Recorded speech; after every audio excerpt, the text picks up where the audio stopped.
उस दिन सीमा के घर कई वर्षों बाद उसकी पुरानी सहेली टीना उससे मिलने आई थी। दोनों बातें ही कर रही थी कि थोड़ी ही देर में सीमा की ननद, जो कि किसी दूसरे शहर से आने ही वाली थी, वह भी आ गई। उसके आते ही सीमा के बच्चे बड़े खुश हो गए कि बुआ आई है और हमारे लिए हमेशा की तरह आज भी कुछ खाने को लेकर ही आई होगी।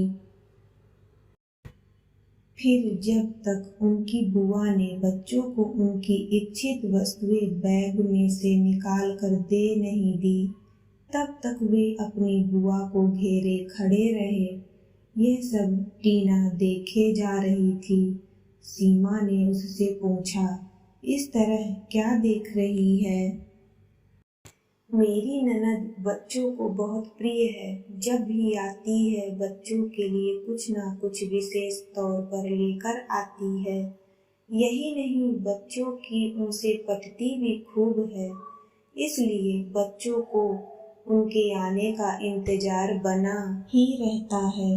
अब तो जितने दिन वह यहाँ रहेगी उतने दिन रोज हम मिलकर सारे काम जल्दी निपटाएंगे और फिर दिन भर मजा मस्ती, खेल और गप्पों का दौर शुरू हो जाएगा। ये सब सुनकर टीना बोली, तू कितनी लकी है कि तेरी ननद इतनी अच्छी है। मेरी ननद तो साल में एक बार ही आती है, पर क्या बताऊं, उसके आने के बाद तो हमारे घर का माहौल ही बदल जाता है। मेरे बच्चे बुआ का नहीं, उनके बच्चों का इंतजार करते हैं, क्योंकि उनके साथ खेलना होता है। उसके आने के बाद मैं तो बस फिर घर में बस काम वाली बाई बनकर रह जाती हूँ। घर में पूरी फैमिली, मेरे सास ससुर ननद पति सब मिलजुल कर बतियाते हैं, पर मुझे उसमें शामिल नहीं करते। किचन में तो कोई झांकता तक नहीं, बस बाहर से ही ऑर्डर कर देते हैं कि मनु आई है तो उसकी पसंद का ही खाना बनाओ। मेरी ननद और सास बाजार या अन्य कहीं घूमने भी जाते हैं, पर मुझे बताते तक नहीं कि कहाँ जा रहे हैं, कब आएंगे। यहाँ तक कि हमारे घर की साल भर की सारी प्लानिंग भी मेरी ननद ही करती है। अभी हमारे घर में रिनोवेशन का कार्य शुरू होने वाला है, ऐसा मेरे कानों में सुनाई दिया है। यह भी मुझे बताया नहीं गया। उसका डिजाइन भी वही सिलेक्ट करेगी। कहने को मेरा ससुराल मेरा घर है, पर मुझसे किसी बात में राय तक नहीं ली जाती।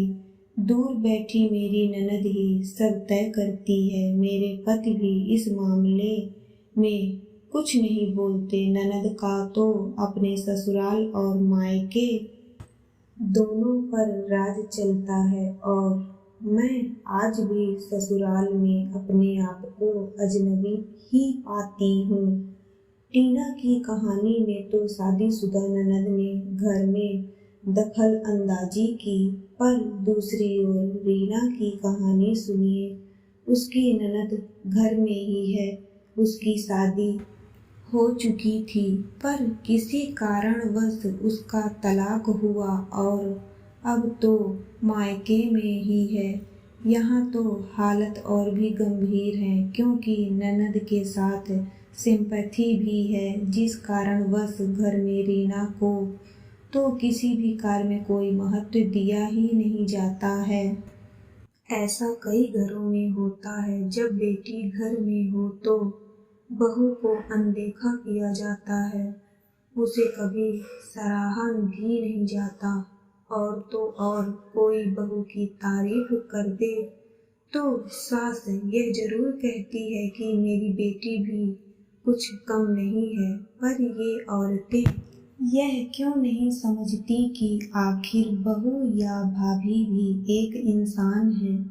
कभी कभी उन्हें भी लगता है कि ससुराल वाले हमें बेटी जैसा भले ही ना समझें, कम से कम घर का एक सदस्य समझकर कुछ तो अच्छा बोल लें, पर ऐसा होता क्यों नहीं। शादीशुदा ननद हो या कुंवारी, अगर भाभी के साथ हिल मिल कर रहें और घर के मसलों में उससे विचार विमर्श करें, उसकी राय को भी महत्व दें, तो कितना अच्छा हो।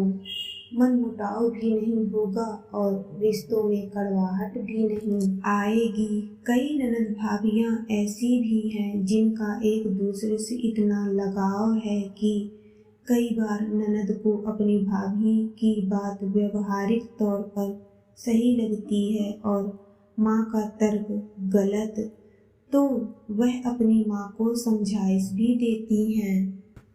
यह सास बहू में भी मधुर सेफ बनाने का सुंदर कार्य करती हैं और सहेली या बहन जैसी ननद भाभी को सर्वथा प्रिय होती हैं। पर कभी कभी कुछ घरों में उल्टा भी होता है, जहाँ भाभी बड़ी अकड़ में रहती है और ननद यह सोचती है कि मैं अपने मायके जाऊं या नहीं, अर्थात ननद का व्यवहार सौम्य हो तो भाभी का भी व्यवहार वैसा ही होना चाहिए, क्योंकि ताली तो दोनों हाथों से ही बजती है। किसी भी रिश्ते में मधुरता तभी आती है जब दोनों तरफ से खुशबू बिखरी हो। ननद और भाभी दोनों ही खुले विचारों वाली होनी चाहिए, तभी परिवार में खुशहाली आती है। अब एक बार आप अपने स्वयं का निरीक्षण जरूर कीजिएगा कि आप एक अच्छी ननद या अच्छी भाभी हैं या नहीं।